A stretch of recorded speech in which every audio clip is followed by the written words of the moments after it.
Welcome to The Explainer, where we transform how you tackle your computer science exams. We are taking hexadecimal from a boring, memorized vocabulary list and turning it into an incredibly powerful problem-solving tool. I'm your host, your strategist, and your personal guide to mastering the Cambridge syllabus. Look, whether you are sitting for syllabus codes 0417, 0478, 2210, or even tackling the advanced AS and A-level 9618, you have absolutely come to the right place today. Our core concept for this session is simple but revolutionary. We are going to program your brain for ultimate efficiency. We are setting up automated, bulletproof patterns for those common question types that examiners love to throw at you year after year. Picture the exam hall. It is a high-pressure environment, the tension is thick, and that clock is constantly ticking down. In that moment, it is simply not enough to just know the raw facts. You need to know exactly how to deploy those facts instantly to maximize your mark potential. You need a system. So today, we are building a structured roadmap that literally guarantees top-tier answers. And we're doing this by specifically focusing on one of the notoriously tricky topics that students always stumble on, hexadecimal representation.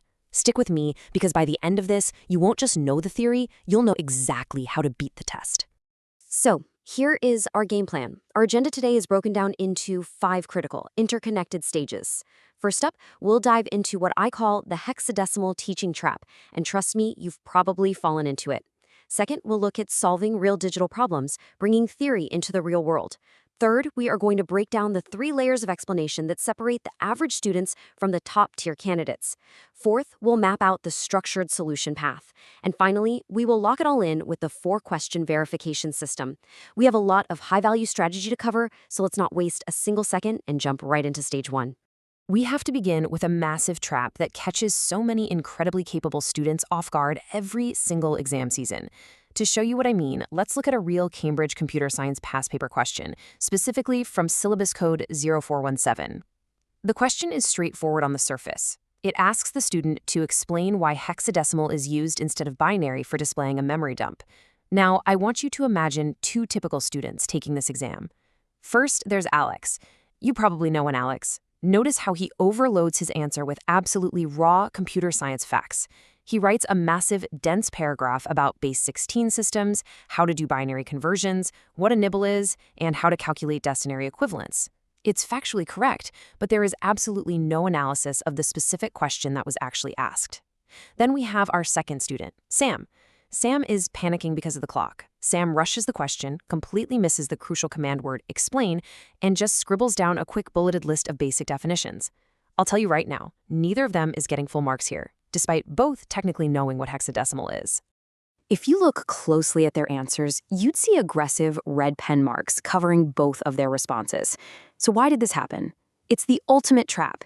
It's usually because a student recognizes a familiar buzzword, in this case hexadecimal, and instantly goes into autopilot, ending up answering a totally different question than the examiner actually set. Both Alex and Sam fell hard into the teaching trap of viewing hexadecimal as an isolated definition. They saw that word and regurgitated everything they had memorized from their textbook's glossary. Alex lost massive marks because he failed completely to link his technical knowledge to the specific context of a memory dump. Sam lost marks because he totally ignored the command word explain and just provided a shallow description. Listen, in computer science exams, so many avoidable losses of marks happen right at this exact intersection. You absolutely must read the command word.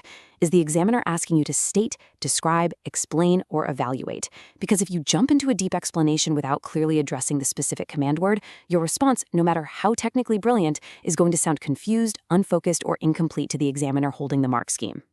And this brings us to a brilliant illustration of the difference between learning terms in a vacuum versus understanding the practical problem a concept actually solves for a user or a computer system.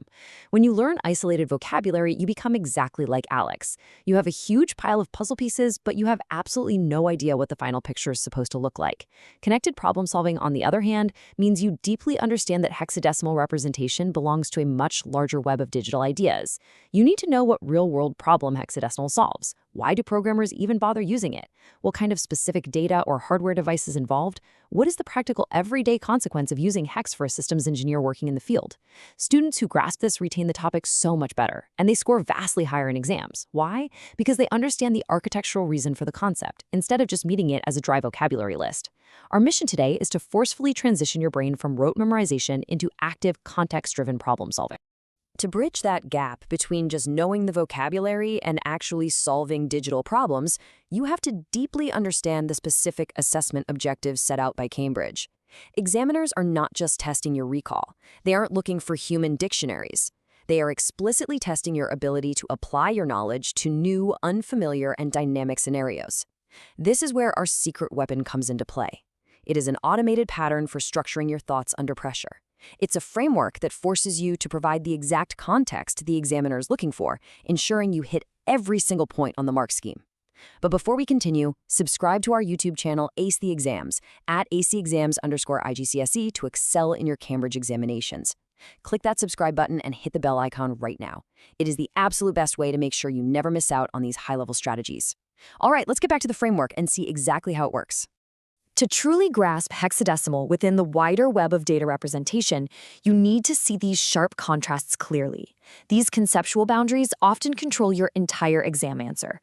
Now let's introduce you to the PEEL framework. That stands for Point, Evidence, Explanation, Link. Top-tier students use this exact structure to build their computer science answers. Let's apply PEEL to these contrasting concepts. Take memory versus storage. If a question asks why hex is used in memory dumps, your point is that hex is easier for humans to read than long binary strings. Your evidence is that one hex digit perfectly represents 4 binary bits. Your explanation details how this significantly reduces errors when a programmer is actively debugging RAM data. And finally, your link connects it firmly back to the memory dump scenario in the question. Think about how this applies elsewhere. How would you accurately contrast a compiler versus an interpreter using this PEEL structure? Could you construct an answer that connects the specific technical boundary between the two to a real-world software development problem? Understanding these boundaries clearly makes your computer science reasoning so much stronger and your answers totally bulletproof. Real-world transfer matters. You have to convert basic memory into usefulness by applying these theoretical concepts to the exact technologies we use every single day. In Cambridge exams, specificity is where the marks are hiding. Generic, wishy-washy responses rarely gain full marks. For example, if the exam sets the question in the context of building a website, your answer must stay inside that specific context. You shouldn't just ramble about base 16. You need to talk about HTML color codes, explaining how a 6-digit hexadecimal value precisely dictates the red, green, and blue light mixture on a user's screen. If the context is secure online networking, you must explicitly mention IPv6 addresses or MAC addresses on smartphones. You have to explain that hex is used here because these 48-bit or 128-bit addresses would be far too long and practically impossible to type without transcription errors if written in pure binary. When you repeatedly connect the topic to familiar technology, like banking systems using hex to display concise error codes or robotics using hex for low-level machine instructions, you remember not just the label but the fundamental engineering reason the concept exists at all. Let's move into Act 3, the transformation. Let's look at our core framework and see exactly how a high-scoring response is structurally built from the ground up. We are going to take those heavily flawed red-inked answers from Alex and Sam that we looked at earlier, and we are going to transform them right now. The crucial point you need to understand here is that you must actively progress through these 3 distinct layers of explanation to ensure you are genuinely ready for the exam hall. Step 1 is the simple layer. This is how you'd explain it to a friend in the hallway. You might say, hexadecimal is just a shorter, easier way to write really long strings of ones and zeros. It's accurate, sure, but it won't get you many marks. Step 2 is the technical layer. Now we start layering in the subject vocabulary. You'd say hexadecimal is a base 16 number system, where each digit accurately represents a 4-bit binary sequence, also known as a nibble, which reduces the length of data representation. Much better. But step 3 is the exam layer, and this is where the magic happens. This is the time-pressured response using our PEL framework applied to a specific context. Let's do it. In the context of displaying a memory dump, hexadecimal is utilized, that's your point, because one hex digit represents exactly 4 binary digits. That's your evidence. This compression makes it significantly easier and faster for a programmer to identify and debug system errors without making transcription mistakes. There is your explanation, making hex the optimal choice for displaying raw RAM contents. And that is your link. Notice how hitting that 3rd layer completely transforms your mark potential from 0 to a guaranteed 100%. Notice the massive transformation happening here as we rewrite Alex and Sam's answers. If you only describe a concept, your answer is safe, but it is incredibly shallow. Examiners don't just want descriptions, they expect you to explain the underlying mechanics and the fundamental reason they matter. A hugely useful teaching discipline for this topic is to forcefully separate description from explanation in your mind. Description tells the examiner what the device, process, or method is. Sam just described it. Explanation tells the examiner how it actually works and why it practically matters. Imagine you have to rewrite an answer about media access control or MAC addresses. If you just state, a MAC address uses hex, that is merely a description. To unlock top marks, you must explain why. It matters because a 48-bit binary address is extremely difficult for a network engineer to configure manually without making a critical typo, whereas a 12-digit hexadecimal address is concise, manageable, and human-readable. This right here is the success blueprint. You must absolutely always bridge that gap between what it is and why it is used. So how exactly do we apply this technical, highly disciplined method when you're sitting at that desk under the immense pressure of the ticking clock? We need a clear, structured solution path. Stop scrolling. Subscribe to our YouTube channel, Ace the Exams, at acetheexams_IGCS to excel in your Cambridge examinations. We've helped thousands of students improve by 2-3 grade boundaries. Join them right now by subscribing to at acetheexams_IGCS and turn on all notifications so you never miss our weekly exam strategy sessions. All right, let's step into our interactive workshop and put these skills to the ultimate test. Get ready. Following this strict 4-step sequence produces a far clearer and much more economical answer than just frantically writing down generic facts in a totally random order. Let's dive into Challenge 1, the data scan. Imagine a 60-second timer on your screen right now. Consider this complex error log from a banking server. Your job is to extract the core trend using Step 1 and Step 2. Step 1, identify the demand. The question is explicitly asking why the server error codes are displayed in hex. Step 2, classify the concept. You should immediately recognize this is about human readability and error reduction in massive data sets, not about machine execution speed. Now for Challenge 2, find the flaw. I want you to listen very closely to this sample student paragraph and spot the error. Hexadecimal is used in MAC addresses. It is a base 16 system. It takes up less storage space on the computer's hard drive than binary. Did you catch it? Can you identify the exact sentence losing marks? The examiner commentary tells us the fatal flaw is that last sentence. Hexadecimal does not take up less storage space on the computer's memory or on a drive. The computer still stores absolutely everything in binary. Hexadecimal is only used for human representation on the screen. Understanding this structured path prevents you from making these critical grade-dropping misclassifications. Once you diagnose exactly what type of thinking the exam is testing, you can tailor your response to perfectly fit the given scenario, whether that's an industrial robotics system or a local school network. This brings us to Challenge 3, speed writing.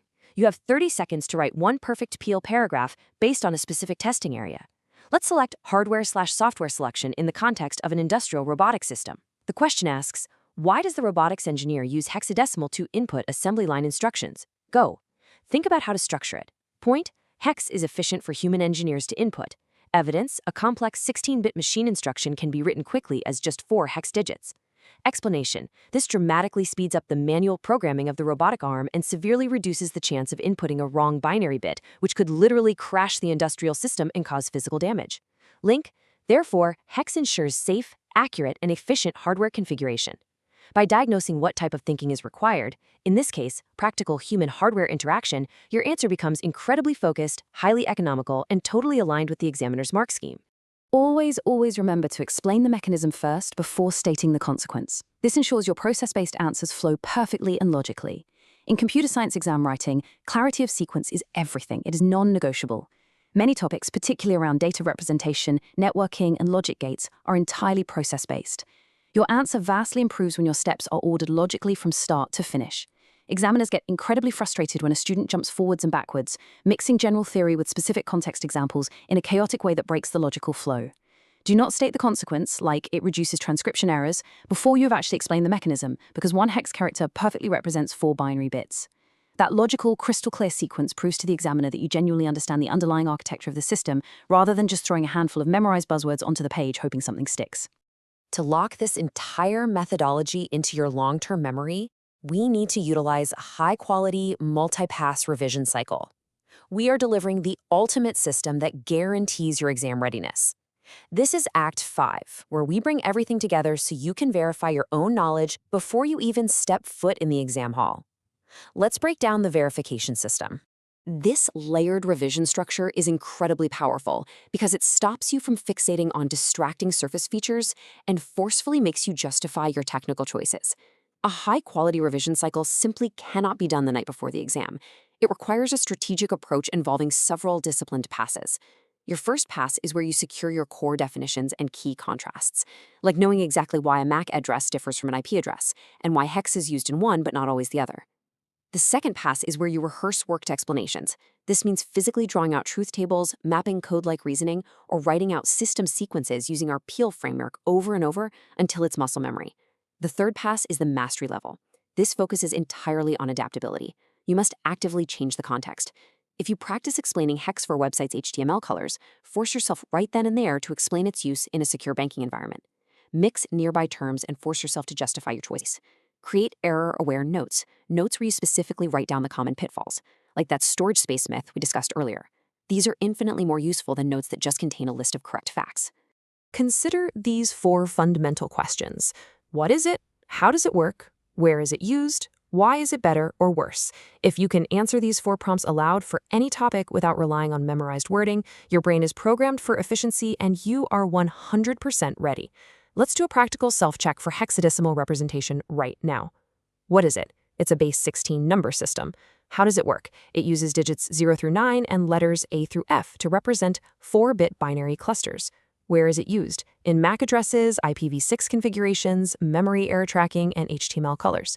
Why is it better or worse? It is vastly better than binary for human readability, making it faster for engineers to debug and far less prone to transcription errors, but it absolutely does not change the way the machine executes the code at a fundamental hardware level. If you can confidently paraphrase these exact answers aloud to a study partner without looking at your notes, the topic is officially ready for examination use. You have successfully defeated the vocabulary trap. Our progress bar has finally reached 100%. We have successfully covered the complete computer science answering system. Remember the 3 rules that guarantee top marks? Rule 1, command word decoding. Rule 2, Peel framework application. And Rule 3, time management matrix. Listen, students who implement these computer science strategies see an average improvement of 2 full grade boundaries. But that only happens if they practice consistently with our weekly videos.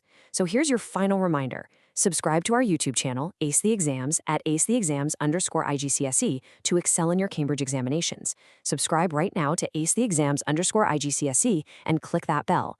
Don't let another exam pass you by. Drop a comment below with your target grade for computer science and the biggest challenge you're currently facing. Our team responds to every single comment. Like and share this video with a study partner. Ace the Exams, your Cambridge success starts here. I'll leave you with this final provocative thought. Are your revision notes just memorizing safe, comfortable labels? Or are you actually building the deeper, context-driven problem-solving skills that guarantee success? Get to work, and I'll see you in the next one.